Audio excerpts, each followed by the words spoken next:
Hello students, आज हम discuss कर रहे हैं गणित विषय का एक बहुत ही महत्वपूर्ण टॉपिक। और यह टॉपिक ना कि सिर्फ 9वीं 10वीं 11वीं 12वीं क्लासेस के लिए इम्पॉर्टेंट है, यह बहुत ही महत्वपूर्ण है कंपटीशन की क्लासेस जो कंपटीशन की तैयारी कर रहे हैं और गणित में रुचि रखने वाले सभी विद्यार्थियों के लिए यह टॉपिक बहुत ही महत्वपूर्ण है। आजकल बहुत से स्टूडेंट हैं जिनको इसका उपयोग तो पता है एलसीएम और एचसीएफ का, लेकिन इसकी परिभाषाएं जो है अधिकतर लोगों को पता नहीं रहती हैं। तो आज हम इसके विषय में डिस्कस करेंगे, परिभाषाएं भी देखेंगे और इसके बाद सवालों से भी एलसीएम और एचसीएफ की जो परिभाषाएं उनको मैच करेंगे। तो आइए देखते हैं ये टॉपिक एलसीएम और एचसीएफ। एलसीएम और एचसीएफ गणित की दो ऐसी विधियां हैं जिसे हल करना सभी जानते हैं, लेकिन उसका वास्तविक जो अर्थ होता है वो कुछ लोगों को ही पता रहता है। आज हम इसका बहुत ही गहराई से अध्ययन करने वाले हैं कि एलसीएम एचसीएफ होता क्या है। अगर मैं एलसीएम की बात करता हूँ तो उसका इंग्लिश में जो फुल फॉर्म होता है वो होता है लीस्ट कॉमन मल्टीपल, और हिंदी में अगर हम बात करेंगे तो उसका अर्थ होता है लघुत्तम समापवर्ती। अब यहाँ पर इनका नाम ऐसा क्यों है, कैसे इनको हल किया जाता है, वो हम देखने वाले हैं। तो मैं शुरुआत कर रहा हूँ यहाँ पर पहले एलसीएम से कि एलसीएम होता क्या है। तो एलसीएम जो विधि है गणित के सवालों को हल करने के लिए, उस विधि को हम पढ़ने वाले हैं। तो एलसीएम का एल से स्टार्ट होता है लीस्ट, सी से स्टार्ट होता है कॉमन, एम से स्टार्ट होता है मल्टीपल। अगर इसका दूसरा नाम हम बात करेंगे तो स्मॉलेस्ट कॉमन मल्टीपल भी हो सकता है ये, ठीक है। अगर दूसरा हम इसका नाम देना चाहें तो स्मॉलेस्ट कॉमन मल्टीपल भी हो सकता है। और इस लीस्ट मतलब होता है छोटे से छोटा, मतलब लघुत्तम, ठीक है। और इसी कारण इसका नाम क्या दिया गया है, लघुत्तम समापवर्ती दिया गया है। इसका जो उपयोग है ऐसा ज़रूरी नहीं है कि एक से ही सवालों में इसका उपयोग होता है। इसका उपयोग हम अलग अलग प्रकार के सवालों में कर सकते हैं और वो सवालों को हम आगे चलकर देखने वाले हैं। लीस्ट कॉमन मल्टीपल की हम बात करते हैं, लघुत्तम समापवर्ती की अगर बात करते हैं तो उसकी जो परिभाषा होती है, देखिए सवाल सभी से हल करते बनते हैं, लेकिन 100 में से अगर मैं 10 की ही बात करूंगा तो सिर्फ 10 लोगों को इसकी परिभाषा सही तरीके से पता होगी, और वो परिभाषा बनती है सवालों को हल करने के आधार पर। तो एलसीएम का जो फुल फॉर्म होता है वो आपने देखे। इसके बाद इसकी जो परिभाषा है मैं आपको बता रहा हूँ, और सवाल को हल करने के बाद भी हम परिभाषा को एक बार मैच करेंगे कि हम जो सवाल कर रहे हैं वो सही है या नहीं। तो परिभाषा यहाँ लिखी हुई है, वह छोटी से छोटी संख्या जो दी गई प्रत्येक संख्या से पूर्णतः विभाजित हो जाए। मतलब जो भी हम संख्याएं ले रहे हैं उनका जब एलसीएम आएगा, लघुत्तम समापवर्ती जब आएगा, तो जो आंसर हमारा आ रहा है वो दी गई प्रत्येक संख्या, जितनी भी संख्या हम ले रहे हैं उनसे भाग चला जाना चाहिए, विभाजित हो जाना चाहिए। और छोटी से छोटी संख्या यहाँ पर क्यों बोला गया है ये समझें आप। छोटी से छोटी संख्या इसलिए बोला गया है क्योंकि यहाँ पर क्या लिया गया है, लीस्ट, मतलब छोटे से छोटा, लघुत्तम जो नाम लिया गया है वह छोटी से छोटी संख्या के लिए लिया गया है। तो अगर मैं बात करता हूँ जैसे किन्हीं भी दो संख्याएं, तीन संख्याएं, इनका हमें क्या लेना है, एलसीएम लेना है, लघुत्तम समापवर्ती लेना है। तो कैसे लेंगे हम, कोई भी उदाहरण जैसे लेते हैं 12, 18 और 14 में अगर तीन संख्याएं ले लेता हूं और तीन संख्याओं का हमें एलसीएम लेना है, इन संख्याओं को हल करके एक ऐसी छोटी से छोटी संख्या लेना है जो इन संख्या से पूर्णतः विभाजित हो जाती है, तो वह इनका एलसीएम कहलाएगी। तो एलसीएम निकालने के लिए सिंपल हम इनका गुणनखंड रूप से इनको हल करते हैं। तो सबसे पहले देखते हैं कि 12, 18 और 14 में किस संख्या का भाग चला जाता है। अगर नहीं भी जाता है तो उस संख्या को हम सेम वही लिख देंगे। तो 12, 18 और 14 में अगर मैं बात करता हूँ तो 2 का भाग चला जाएगा। हम 1, 2, 3, 4 इनसे स्टार्ट करते हैं कि किस संख्या, सबसे छोटी संख्या से भाग चला जाए। तो यहाँ पर मैं 2 से भाग दे सकता हूँ, 2 × 12, 2 नाम 18, 2 सत्ते 14। फिर इसके बाद 6 में चल जाएगा 2 से भाग, 2 तिया 6, 9 में तो नहीं जाएगा, 7 में भी नहीं जाएगा। अब इसके बाद हम देखते हैं तो 2 से भाग नहीं जाएगा, ठीक है। 3 और 9 और 7 की बात करते हैं तो 3 में 3 का भाग चला जाएगा, 9 में भी 3 का भाग चला जाएगा, 2 के बाद मैं 3 में आ रहा हूँ सीधे। तो 3 एकम 3, 3 तिया 9 और इसके बाद कितना हो जाएगा, 7 में तो जाता नहीं है। इसके बाद फिर 3 से चला जाएगा, 3 एकम 3, ये 1 का 1 रहेगा और यहाँ 7 में जाता नहीं तो 7 को हम वैसे ही लिख देंगे। इसके बाद काय से भाग जाएगा, 7 से, 7 एकम 7, तो ये क्या आ गया, हमें भाग तब तक देना है जब तक लास्ट में कितना ना बचे, 1 ना बच जाए। तो यहाँ 1 बच गया है, इस वजह से मैं यहाँ पर स्टॉप कर रहा हूँ। अब हमें क्या करना है एलसीएम निकालने के लिए, ये जो हमारे गुणनखंड आए हैं यहाँ पर, ठीक है, 2 2 3 3 3 7, ठीक है, 2 बार 2 आया है, 2 बार 3 आया है और 1 बार 7 आया है। तो सभी का हम एलसीएम निकालेंगे जब इनका क्या कर देंगे, गुणा 2 गुणा 2 गुणा 3 गुणा 3 गुणा 7। तो सबका गुणा करेंगे तो कितना आ रहा है, 2 दूनी 4, 4 तिया 12, 12 तिया 36 और 36 का गुणा किस में कर देंगे, 7 में। तो कितना आ जाएगा, 7 छिंग 42 की 2 हासिल का 4, 7 तिया 21 और 4 कितने हो जाएंगे, 25। तो जो हमारा एलसीएम आया है 252, ये क्या कहता है, तो अब हम परिभाषा देखते हैं और इसको भी मैच करते हैं। वह छोटी से छोटी संख्या जो दी गई प्रत्येक संख्या से पूर्णतः विभाजित हो जाए। तो यह एक छोटी से छोटी संख्या है, एल लीस्ट कॉमन मल्टीपल, छोटी से छोटी संख्या है जो इन संख्याओं से विभाजित हो रही है कि नहीं पूर्णतः, वो हम देखने वाले हैं।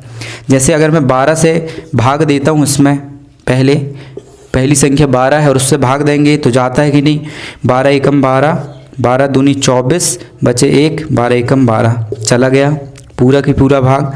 इसके बाद हम बात करेंगे 18, तो 18 से जाता है कि नहीं, 18 एकम 18, बचेंगे कितने, यहाँ पर 5 और 2 7, 7 बचेंगे तो 72 हो जाएंगे। तो 72 में भाग चल जाएगा, 18 चौके 72। इसके बाद 14 की बात करते हैं, तो 14 से भाग देने में जाता है कि नहीं, 14 एकम 14 और इसके बाद 14 दूनी कितना हो जाएगा, 28 हो जाएगा। तो 14 एकम 14 होगा और बचेंगे कितने, 6 और 5 11, 112 बचेगा। अब 14 से भाग दे के देख लीजिए 112 में जाता है कि नहीं, तो 14 छिंग 84, 14 सत्ते 98, 14 अट्ठे 112, मतलब पूरा की पूरा भाग चला जा रहा है। ठीक है, ऐसे ही आप बहुत सारी संख्याओं को हल कर सकते हैं। 2 लिए हमने, 3 लिए, 4 लिए हैं, सभी का इसी प्रकार से होगा। हमें यहाँ समझने का अर्थ ये था, निकालते तो सभी से खैर बन ही जाता है। अगर आप 8वीं 9वीं 10वीं 11वीं जिस भी क्लास के स्टूडेंट हैं, कॉलेज लेवल की बात करें तो वहाँ पर भी बच्चों को इसे हल करते तो आता है, लेकिन इसकी परिभाषा जब पूछी जाती, कभी किसी ने पूछ लिया तो वहाँ पर हमें समझ में नहीं आता कि हम इसकी परिभाषा बताएं क्या। तो उसकी परिभाषा हम इस प्रकार से बताएंगे कि वह छोटी से छोटी संख्या जो दी गई प्रत्येक संख्या से पूर्णतः विभाजित हो जाए। मैंने तीनों से भाग दे के बताया अभी आपको, और इनका जो उपयोग है कंपटीशन लेवल में भी बहुत अधिक है। ये इनका इस विधि का जो उपयोग किया जाता है वो भिन्नों को जोड़ने के लिए भी किया जाता है। सबसे ज़्यादा बार तो आपने वही पढ़ा होगा, जैसे मैं बात करता हूँ 2 बटे यहाँ पर लिखा हुआ है 14 और इसके बाद यहाँ लिखा हुआ मान लीजिए 5 के बटे में 7, इस टाइप से लिखा हुआ है। तो भिन्नों को साधारणतः सिंपल ऐसे ही नहीं जुड़ते हैं ये, इनका हमें हर में जो दिया रहता है संख्याएं, उनका लेना पड़ता है एलसीएम, मतलब लघुत्तम समापवर्ती। तो मैं 14 और 7 का जब एलसीएम लूँगा तो फिर वही तरीका रहेगा, 14 और 7, 14 में भी 7 का भाग चल जाएगा, 7 दूनी 14, 7 एकम 7, 2 एकम 2। ठीक है, तो कितना आ गया एलसीएम, 7 दूनी 14, 14 एकम 14, एक बार भाग गया, 1 का गुणा कर दिए 2 में, 7 दूनी 14, 2 बार भाग गया, 2 का गुणा कर दिए 5 में, तो कितना आ गया 10, 10 और 2 12 के बटे 14, 2 छिंग 12, 2 सत्ते 14, 6 बटे 7 आएगा। और ऐसे अगर आप जोड़ते 5 और 2 7, 14 और 7 कितने हो जाएंगे 21, तो अंतर आएगा देखिए। तो ये तरीका है गलत सिंपल जोड़ने का, इनको जोड़ा जाता है एलसीएम लेकर। और भी अगर मैं दूसरे तरीके से बात करूं, कॉम्पिटिशन लेवल में किस तरह से पूछा जाता है, तो कॉम्पिटिशन लेवल जो रहता है उसमें थोड़ा घुमाकर पूछा जाता है कि आपको करना क्या है, ये थोड़ा सा साइंस लगाना पड़ता है। जैसे एक सवाल मैं आपको बता रहा हूँ कि मान लो कोई भी दो व्यक्ति है, मैं लेके चलता हूँ रमेश और सुरेश, ये दो व्यक्ति हैं और ये किसी ग्राउंड में दौड़ रहे हैं। तो जब मान लीजिए आपको ये पता हो कि रमेश के द्वारा एक जो चक्कर लगाया जाता है वो लगाया जाता है 18 मिनट में, और सुरेश के द्वारा जो चक्कर लगाया जाता है वो लगाया जाता है, यहाँ से एक चक्कर लगाने की बात कर रहे हैं तो 12 मिनट में। इस टाइप से चक्कर लगाते हैं। एक 18 मिनट में एक राउंड पूरा कर लेता है, जिस बिंदु से चलता है फिर वहीं पर आ जाता है, और सुरेश 12 मिनट में जिस बिंदु से चलता है उसी बिंदु पर वापस जाता है। दूरियां दोनों की बराबर हैं, उतनी ही दूरी दौड़ रहे हैं, लेकिन समय अलग अलग है यहाँ पर। तो ऐसा कोई हमें समय ढूंढना है जब ये एक साथ उसी बिंदु पर पहुँचें। पहली बार में जब ये चलेगा तो 18 मिनट में पहुँचेगा, ये 12 मिनट में पहुँचेगा, तो इसका समय कैसा हो गया, ज़्यादा हो गया, और इसका हो गया कम। ये है मतलब ये हमेशा आगे चलेगा, रमेश 6 मिनट आगे चलेगा और ये 6 मिनट इससे पीछे चल रहा है। तो जब ये राउंड लगाएंगे 1 2 3 राउंड लगाएंगे, जितने भी राउंड लगा रहे हैं, कहीं ना कहीं ये इस बिंदु पर फिर आके मिलने वाले हैं। और वह समय कितना होगा, तो वह समय निकालने के लिए आप इन दोनों का क्या निकालेंगे, एलसीएम। एलसीएम जो होगा उससे पता चल जाएगा कितने समय बाद वो फिर पुनः उसी बिंदु पर मिलने वाले हैं। जैसे 18 और 12 का मैं अगर एलसीएम लेता हूँ, 2 × 18, 2 × 6 12, इसके बाद 2 से चल जाएगा 6 में, है ना, 2 × 6, 3 × 9, 3 × 3, 3 × 3, 2 दूनी 4, 4 × 12, 12 × 36। तो 36 मिनट के बाद ये दोनों पुनः उसी बिंदु पर मिलने वाले हैं। ठीक है, देखें कैसे, जब ये 18 मिनट बाद यहाँ पर पहुँचेगा, ठीक है, और ये 12 मिनट बाद पहुँचेगा, मतलब ये 12 मिनट बाद पहुँच रहा है, 6 मिनट फिर पीछे हो गया। फिर इसके बाद 6 मिनट जुड़ते जाएगा, तो कितनी बार में, 6 दूनी 12, 6 × 18, 6 × 4 24, 6 × 5 30, 6 × 6 36।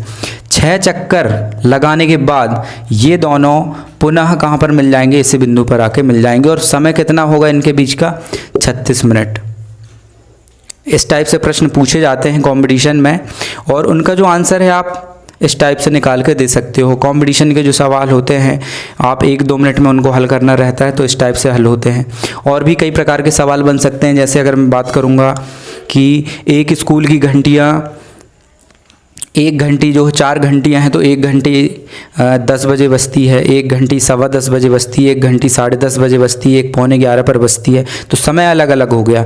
लेकिन अगर आपको बोला जाए कि ऐसा कौन सा समय है जब ये घंटियाँ फिर पुनः क्या करेंगे, एक ही समय पर बजने वाली हैं, तो फिर हम इसी तरीके से निकालने वाले हैं।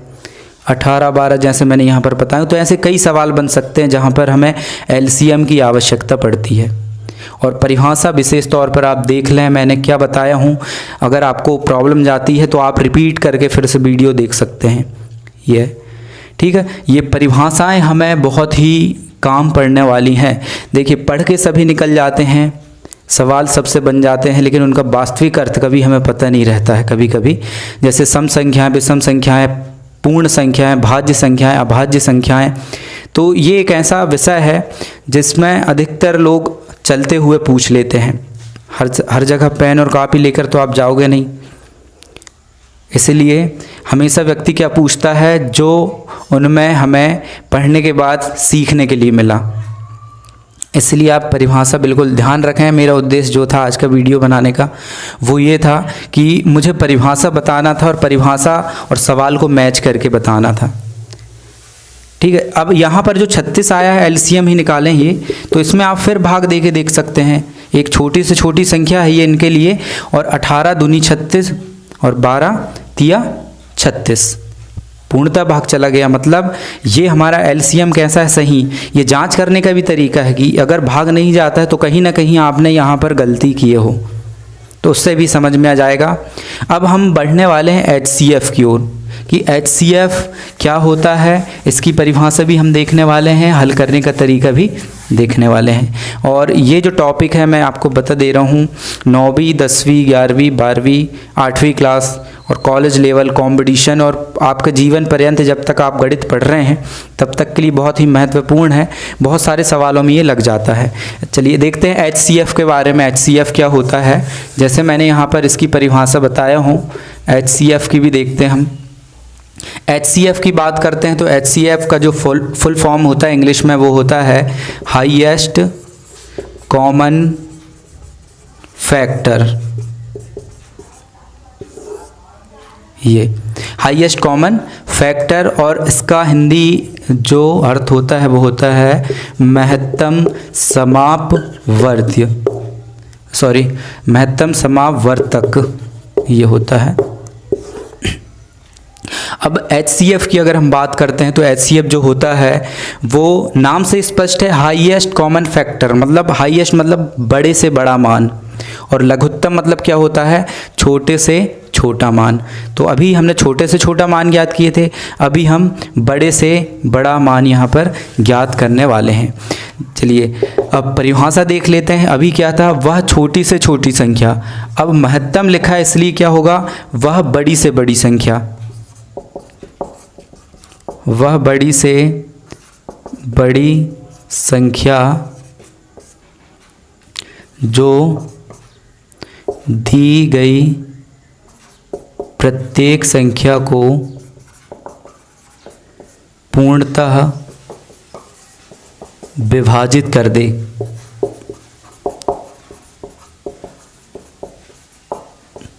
ठीक है, वह बड़ी से बड़ी संख्या लेना है जो दी गई प्रत्येक संख्या को पूर्णतः विभाजित कर दे, और ये हम निकालने वाले हैं। कैसे निकालेंगे, देखिए कोई भी एक मैं उदाहरण ले रहा हूँ, जैसे 12 प्रश्न दिया गया है, 12, 14 और 18 का HCF ज्ञात कीजिए, हाईएस्ट कॉमन फैक्टर ज्ञात कीजिए। तो हाईएस्ट कॉमन फैक्टर निकालने के लिए एक सरल उपाय है कि आप अभी तो इकट्ठे निकाले थे हमने इनके गुणनखंड, अभी हम अलग अलग निकाल रहे हैं। 2 × 12, 2 × 3 = 6, 3 × 1 = 3। 14 की बात करते हैं, 2 × 7 = 14, 7 × 1 = 7। 18 की बात करेंगे तो 2 × 9 = 18, 3 × 3 = 9, 3 × 1 = 3। इसके बाद इनमें हमें तीनों में कॉमन ऐसा गुणनखंड ढूंढना है, फैक्टर ढूंढना है, गुणनखंड ढूंढना है जो इनमें तीनों में मिले। ऐसा नहीं कि 2 में बस मिल गया और इसमें नहीं मिल रहा है। जैसे मैं अगर बात करूंगा तो यहाँ पर कॉमन क्या मिल रहा है, तीनों में 2, ये 2 मिल रहा है। इसके अलावा अगर और कोई भी मिलता हो तो हम इसमें भी गोल लगा देते हैं। जैसे 2 यहाँ पर मिल रहा है, यहाँ पर नहीं मिल रहा है, यहाँ पर भी नहीं मिल रहा है, इसको नहीं लेंगे। 3 की बात करेंगे तो यहाँ पर भी नहीं मिल रहा है, यहाँ पर मिल रहा है, लेकिन इन दोनों में बस मिल रहा है, इसलिए ये नहीं आएगा। तीनों में जो कॉमन मिलेगा, उभयनिष्ठ मिलेगा फैक्टर गुणनखंड, उसको हम क्या लगाने वाले हैं, यहाँ पर सर्कल बनाने वाले हैं। 2, 2, 2। तो यहाँ पर अब 3 बार 2 नहीं लिखना है हमें, जो कॉमन मिल गया है उसे सिर्फ एक बार लिखना है। तो HCF कितना हो जाएगा, 2 हो जाएगा, हाईएस्ट कॉमन फैक्टर। अब आप देखिए कि ये बड़ी से बड़ी संख्या इनको विभाजित कर पा रही है कि नहीं।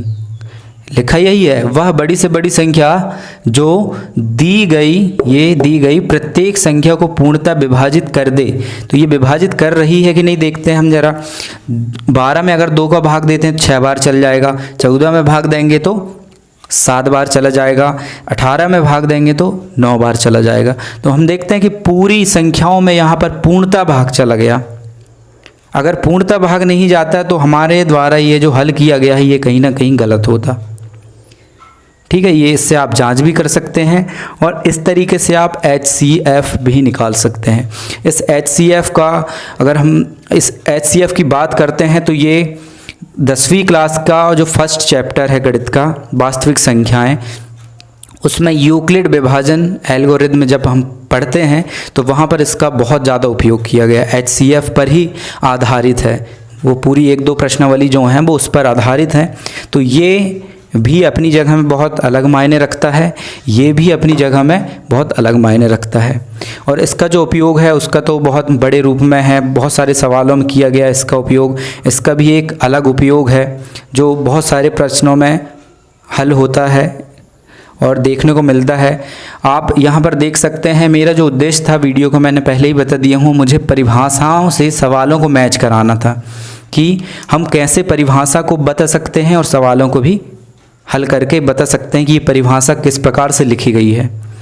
तो आपको मैंने जो बताया हूँ आप रिपीटेड वीडियो करके देख सकते हैं अगर समझ में नहीं आता है। ठीक है, तो आज का हम यहीं पर टॉपिक समाप्त करते हैं। उम्मीद है आपको समझ में आया होगा। अगर आपको वीडियो पसंद आया है तो हमारे चैनल को सब्सक्राइब करें आप, और जिससे आपको जो है पढ़ाई से संबंधित बहुत सारे वीडियो मिल सकें। लाइक करें वीडियोस को, शेयर